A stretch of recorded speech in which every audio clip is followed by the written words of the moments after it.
Hi VC, James here, just doing a quick response to the Vinyl Transmission, who has done this great video about black and white album covers. Just before I start, go and check out John Bellamy's response to this, because he did a really great one. He's just got loads of information about the artists and the background to those covers. I don't have such information at my fingertips. John's a designer and he sort of understands these things, right? I'm a complete ignoramus when it comes to art.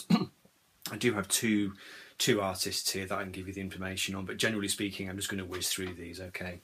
So the first one, wonderful gift from my good friend Paul in the VC, Dr. Robert, that is Telephone, Au Cœur de la Nuit, which is very good.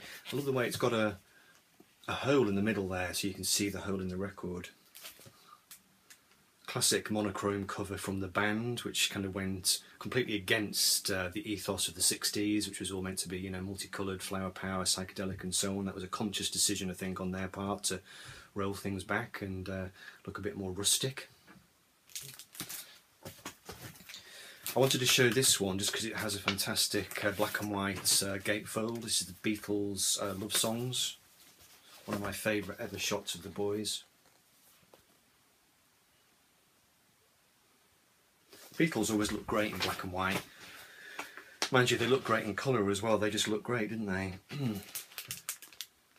One of the most iconic album covers of all time. This is the one that sort of demonstrated early on that the Beatles were not just going to be trailblazers musically, but they were going to, you know, considerably raise the game in terms of how stylish and timeless their album covers are. Robert Freeman took this famous shot, later parodied by Genesis. Another one from the Fabs, another great cover, Hard Day's Night. Revolver, this was drawn by Klaus Voormann, the Beatles' friend from Hamburg.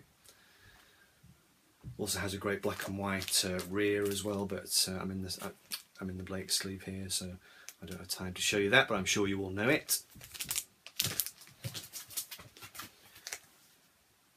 10cc, the original soundtrack. I can't get this one out because this is just a normal sleeve. This is a great cover.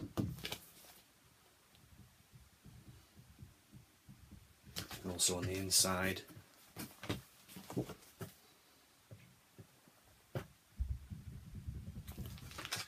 Thin Lizzy, Bad Reputation. A couple of very stylish ones here. Ooh, The Glare, that's The Game by Queen.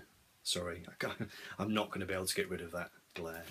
And another one from Queen, that's The Works. Very battered copy, I'm afraid. My copy is rather old and not in very good condition, but that's a lovely shot. The shadows are great, aren't they? One of the most photogenic bands of all time, I think. A bit like the Beatles. Record I've shown recently, Lou Reed, New York. Of course, all the people on the cover are Lou. Propaganda, Secret Wish, rather a nice abstract picture. This one is done by Richard Avedon, who apparently was a fashion photographer back in the 60s and 70s, American. This is Electric Light Orchestra on the Third Day. Quite nice.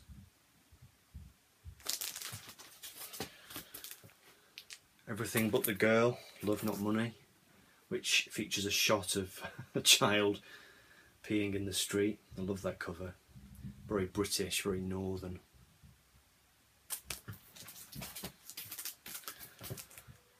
Donald Fagen, The Night Fly. If you go and look at I did a whole video on this album, and I gave a lot of information there about the making of this cover and, you know, who shot it and so on. It was actually photographed in Donald Fagen's apartment. I love the detail, the cigarettes and so on, the ashtray.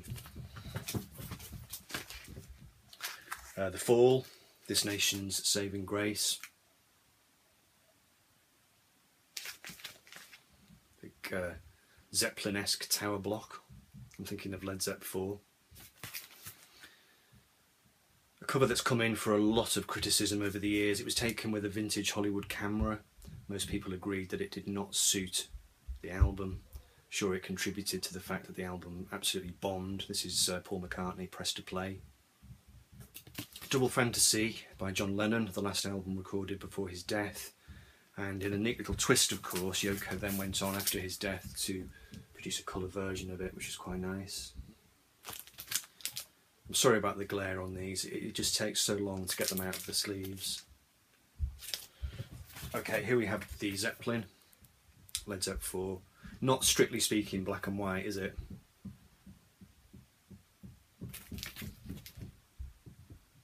In fact, it's not black and white at all. It's funny, isn't it? I had a memory of it being black and white. I was talking to John Bellamy about this. I'm not a very visual person. I don't notice things, you know. In my mind, that's a black and white sleeve. And I thought there was some sort of, you know, I don't know. I'm just not very visual. I'm visually incompetent. Eddie and the Hot Rods, Life on the Line, featuring a rather disturbing cover of a guy with a noose around his neck.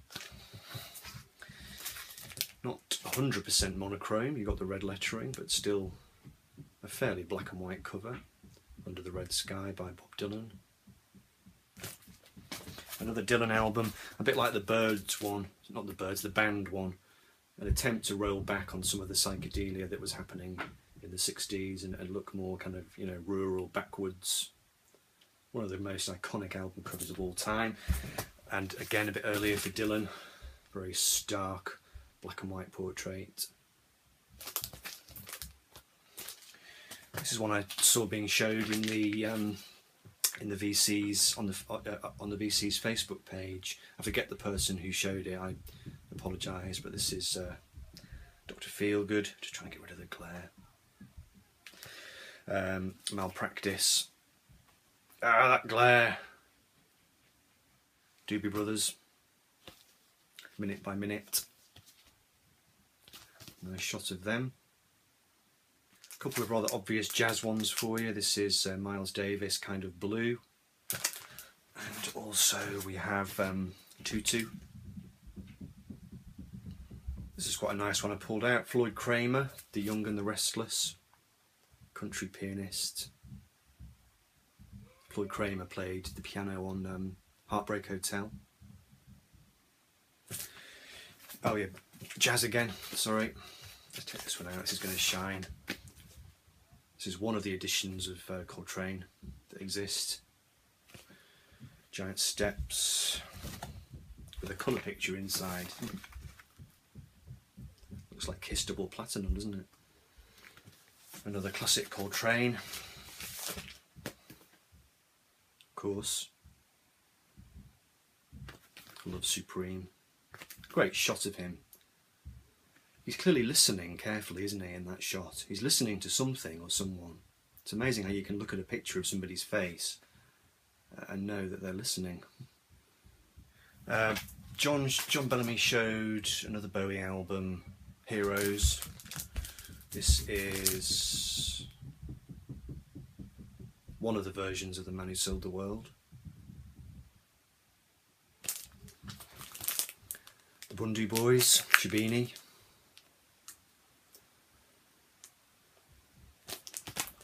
And then we have Eat to the Beat. I love the splash of yellow and red on the black and white.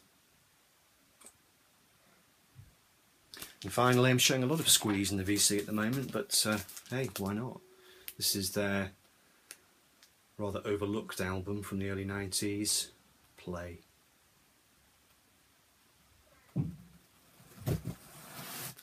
Okay, hope that was enjoyable, and hopefully some more people will make some entries to this thread. Great idea, thanks for the vinyl transmission, and I'll see you soon, VC. Take care, bye.